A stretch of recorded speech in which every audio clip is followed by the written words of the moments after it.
Hello ವೀಕ್ಷಕರೇ, ನಮಸ್ಕಾರ. ತಮ್ಮೆಲ್ಲರಿಗೂ ಭಾಗ್ಯ ಟಿವಿಗೆ ಸ್ವಾಗತ ಸುಸ್ವಾಗತ ಕೋರ್ತಾ ಇದ್ದೀವಿ. ಭಾಗ್ಯ ಮತ್ತು ಗಿರೀಶ್. ಸ್ನೇಹಿತರೆ, ತಾವೆಲ್ಲ ಬಹಳಷ್ಟು ದಿನಗಳಿಂದ ರಿಕ್ವೆಸ್ಟ್ ಮಾಡ್ತಾನೆ ಇದ್ರಿ, ದಯವಿಟ್ಟು ಮಸಾಲೆ ಪುರಿ ಪಾನಿಪುರಿ ರೆಸಿಪಿಗಳನ್ನ ತೋರಿಸಿ ಅಂತೇಳಿ. ಅದರ ಪ್ರಕಾರವಾಗಿ ಇವತ್ತು ಪಾನಿಪುರಿ ಹಾಗೆ ಮಸಾಲ ಪುರಿಗೆ ಬೇಕಾದಂತಹ ಪುರಿಗಳನ್ನ ಯಾವ ರೀತಿ ನಮ್ಮ ಮನೆಗಳಲ್ಲೇ ಮಾಡ್ಕೋಬೋದು ಅಂತ ತಿಳಿಸ್ಕೊಡ್ತಾ ಇದ್ದೀವಿ. ನೀವು ಸಹ ಈ ರೀತಿಯಾಗಿ ಪುರಿಗಳನ್ನ ಮಾಡಿ ನೋಡಿ.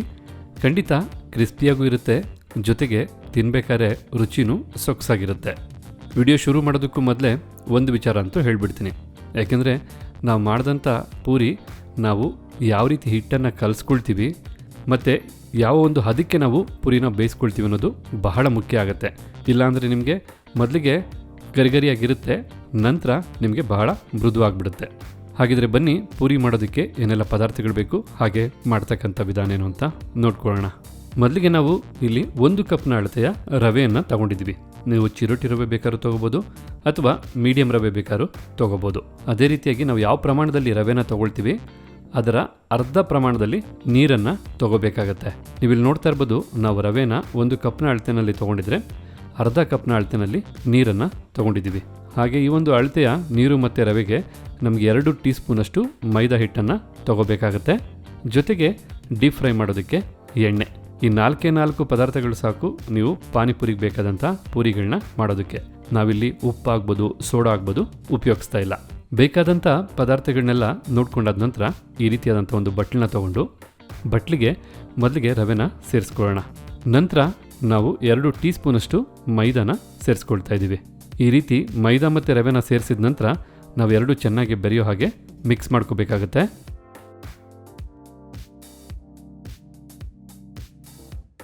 ಈ ರೀತಿ ಮಿಕ್ಸ್ ಮಾಡಿದ ನಂತರ ನಾವು ತೊಗೊಂಡಂಥ ಅರ್ಧ ಕಪ್ನ ಅಳತೆಯ ನೀರನ್ನು ಸೇರಿಸ್ಬೇಕಾಗತ್ತೆ. ನೀರನ್ನು ಸೇರಿಸೋ ಮೊದಲು ನಾವು ಸ್ವಲ್ಪ ನೀರನ್ನ ಬಿಸಿ ಮಾಡ್ಕೋಬೇಕಾಗತ್ತೆ. ತುಂಬ ಕುದಿಸ್ತಕ್ಕಂಥ ಅವಶ್ಯಕತೆ ಇಲ್ಲ, ಸ್ವಲ್ಪ ಬಿಸಿ ಮಾಡ್ಕೊಂಡು ಸೇರಿಸಿದ್ರೆ ಸಾಕಾಗತ್ತೆ. ಇಲ್ಲಿ ನೀರು ಬಿಸಿಯಾಗಿದೆ.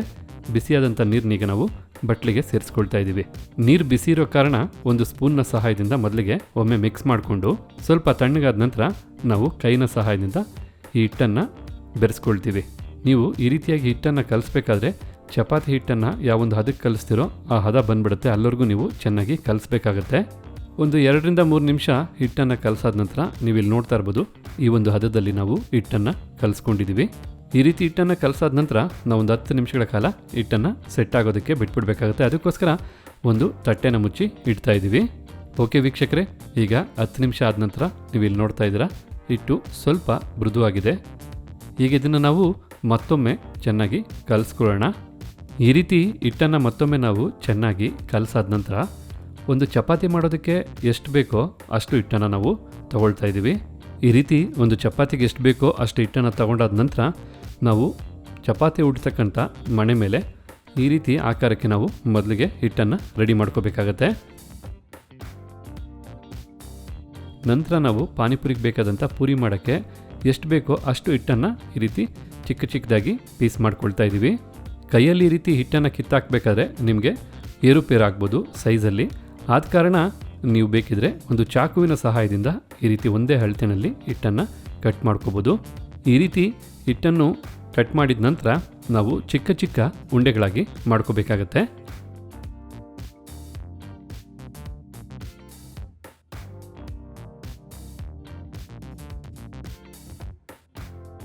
ಈಗಿಲ್ಲಿ ನಾವು ಕಲಿಸಿದಂಥ ಹಿಟ್ಟಲ್ಲಿ ಈ ರೀತಿ ಚಿಕ್ಕ ಚಿಕ್ಕ ಉಂಡೆಗಳನ್ನಾಗಿ ಮಾಡಿಟ್ಕೊಂಡಿದ್ದೀವಿ. ಈಗೆಲ್ಲ ಇದನ್ನು ಮತ್ತೊಂದು ಬಟ್ಲಿಗೆ ಸೇರಿಸ್ಕೊಂಡು ನಂತರ ನಾವು ಸ್ವಲ್ಪ ಮೈದಾ ಹಿಟ್ಟನ್ನು ಈ ಒಂದು ಉಂಡೆಗಳ ಮೇಲೆ ಉದುರಿಸ್ಕೊಳ್ತೀವಿ. ಇಲ್ಲಿ ಯಾವುದೇ ಕಾರಣಕ್ಕೂ ಉಂಡೆಗಳಿಗೆ ನಾವು ಎಣ್ಣೆನ ಬೆರೆಸ್ತಾ ಇಲ್ಲ. ಈ ರೀತಿ ಮೈದಾ ಹಿಟ್ಟಿನ ಪುಡಿನ ಸೇರಿಸಿ ಒಮ್ಮೆ ಚೆನ್ನಾಗಿ ಒಂದು 2-3 ಸತಿ ಕುಲುಕಿದ್ರೆ ನಿಮಗೆ ಈ ಉಂಡೆಗಳ ಮೇಲೆಲ್ಲ ಮೈದಾ ಹಿಟ್ಟು ಮೆತ್ಕೊಂಡು ಒಂದಕ್ಕೊಂದು ಉಂಡೆಗಳು ಅಂಟ್ಕೊಳ್ಳೋದಿಲ್ಲ. ನಂತರ ನಾವೀಗ ಈ ಒಂದೊಂದೇ ಉಂಡೆಗಳನ್ನ ಪೂರಿ ಆಕಾರಕ್ಕೆ ಲಟ್ಟಿಸ್ಕೋಬೇಕಾಗತ್ತೆ.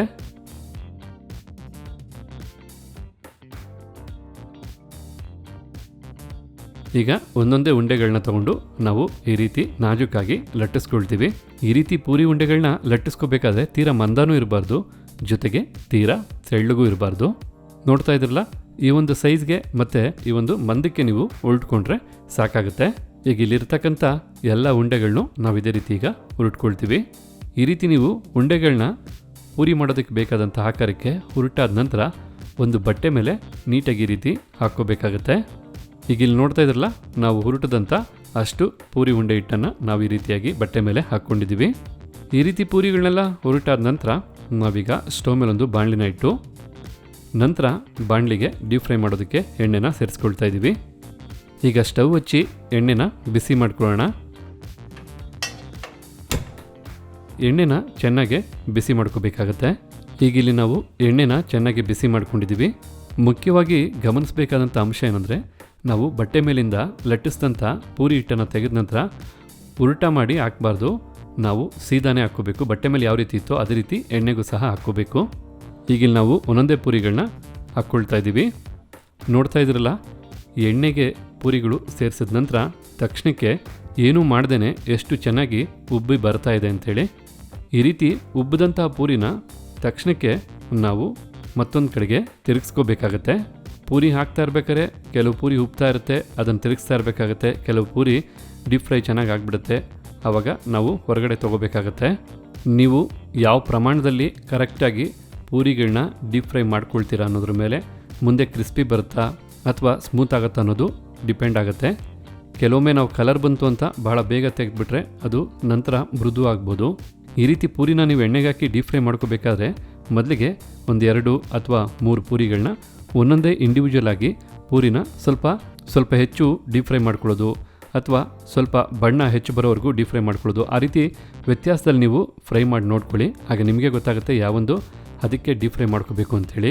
ಈಗ ಇಲ್ಲಿ ನೋಡ್ತಾ ಇದ್ರಲ್ಲ, ಎಷ್ಟು ಚೆನ್ನಾಗಿ ಎಣ್ಣೆಗೆ ಹಾಕಿದ ನಂತರ ಪೂರಿಗಳು ಉಬ್ಬಿ ಬರ್ತಾ ಇದೆ ಅಂತ. ಈಗಿಲ್ಲಿ ಚೆನ್ನಾಗಿ ಬೆಂದು ಒಳ್ಳೆ ಟೆಕ್ಸ್ಚರು, ಒಳ್ಳೆ ಕಲರು ಬಂದಿರತಕ್ಕಂಥ ಈ ಪೂರಿಗಳನ್ನ ಎಣ್ಣೆಯಿಂದ ಹೊರತೆಗೆದು ಮತ್ತೆ ನಾವು ಎಣ್ಣೆ ಸೋರ್ತಕ್ಕಂಥ ಜಾಲರಿಗೆ ಸೇರಿಸ್ಕೊಳ್ತೀವಿ. ಚೆನ್ನಾಗಿ ಡೀಪ್ ಫ್ರೈ ಆದಂಥ ಪೂರಿಗಳು ಎಷ್ಟು ಸೊಗಸಾಗಿ ಕಾಣಿಸ್ತಾ ಇದೆ ಅಂತ. ಖಂಡಿತ ಇದು ಬಿಸಿನಲ್ಲಿ ಸ್ವಲ್ಪ ಮೃದು ಇರುತ್ತೆ, ತಣ್ಣಗಾದ ನಂತರ ನಿಮಗೆ ಸ್ವಲ್ಪ ಕ್ರಿಸ್ಪಿನೆಸ್ ಬರುತ್ತೆ. ಇದೇ ರೀತಿಯಾಗಿ ನಾವು ಇನ್ನುಳಿದಂಥ ಪೂರಿಗಳನ್ನು ಎಣ್ಣೆಯಲ್ಲಿ ಡೀಪ್ ಫ್ರೈ ಮಾಡ್ಕೊಳ್ತೀವಿ. ಎಣ್ಣೆ ಯಾವಾಗಲೂ ಒಂದೇ ಹದದಲ್ಲಿರಬೇಕು. ನಿಮ್ಗೇನಾದ್ರು ತುಂಬ ಹೆಚ್ಚು ಕಾವು ಬಂದುಬಿಟ್ರೆ ಸ್ವಲ್ಪ ಕಡಿಮೆ ಮಾಡ್ಕೊಳ್ಳಿ, ಅಥವಾ ಕಡಿಮೆ ಕಾವಿದ್ರೆ ಸ್ವಲ್ಪ ಹೆಚ್ಚು ಮಾಡ್ಕೊಳ್ಳಿ. ಆದಷ್ಟು ಒಂದೇ ಲೆವೆಲಲ್ಲಿ ಎಣ್ಣೆ ಬಿಸಿ ಇರಲಿ ಈ ರೀತಿ ಪೂರಿಗಳನ್ನ ಮಾಡಬೇಕಾದ್ರೆ. ಈಗ ಇಲ್ಲಿ ಮತ್ತೊಮ್ಮೆ ನೋಡ್ತಾ ಇದ್ರಲ್ಲ, ಎಣ್ಣೆಲಿ ಡೀಪ್ ಫ್ರೈ ಆದಂಥ ಪೂರಿಗಳು ಎಷ್ಟು ಸೊಗಸಾಗಿ ಮೂಡಿ ಬಂದಿದೆ ಅಂತೇಳಿ. ಓಕೆ ವೀಕ್ಷಕರೇ, ಈಗ ಇಲ್ಲಿ ನೋಡ್ತಾ ಇದ್ದೀರಲ್ಲ, ಒಟ್ಟಾರೆಯಾಗಿ ಪಾನಿಪುರಿಗೆ, ಮಸಾಲೆ ಪುರಿಗೆ ಬೇಕಾದಂತಹ ಪೂರಿಗಳು ಇಲ್ಲಿ ಸಿದ್ಧವಾಗಿದೆ. ಸರಿಯಾಗಿ ಕಲಸೋದು ಬಹಳ ಇಂಪಾರ್ಟೆಂಟ್ ಆಗುತ್ತೆ. ಎಣ್ಣೆನೂ ಸಹ ಸರಿಯಾದ ಪ್ರಮಾಣದಲ್ಲಿ ಕಾವಲು ಇಟ್ಕೊಳ್ಳೋದು ಬಹಳ ಮುಖ್ಯ ಆಗುತ್ತೆ. ಜೊತೆಗೆ ನಾವು ಪೂರಿನ ಎಣ್ಣೆಯಲ್ಲಿ ಯಾವೊಂದು ಮಟ್ಟದವರೆಗೂ ಡೀಪ್ ಫ್ರೈ ಮಾಡ್ಕೊಳ್ತೀವಿ ಅನ್ನೋದು ಸಹ ಬಹಳ ಮುಖ್ಯ ಆಗುತ್ತೆ. ಈ ಮೂರನ್ನು ನೀವು ಸರಿಯಾಗಿ ಪಾಲಿಸಿದ್ರೆ ನೀವು ಸಹ ಕ್ರಿಸ್ಪಿ ಆದಂಥ ಪೂರಿನ ಪಡಿಬೋದು. ಖಂಡಿತ ಈ ರೀತಿ ಪೂರಿಗಳನ್ನ ಮಾಡಿಕೊಂಡ್ರೆ ನಿಮಗೆ ಬೇಕಾದಾಗ ನಿಮ್ಮ ಮನೆಯಲ್ಲಿ ಪಾನಿಪುರಿ, ಮಸಾಲೆ ಪುರಿ, ಸೇವ್ ಪುರಿ ಹಾಗೆ ದಹಿ ಪುರಿ ಈ ರೀತಿ ಬಗೆ ಬಗೆಯ ಚಾಟ್ಸ್ನ ಮಾಡಿ ತಿನ್ಬೋದು.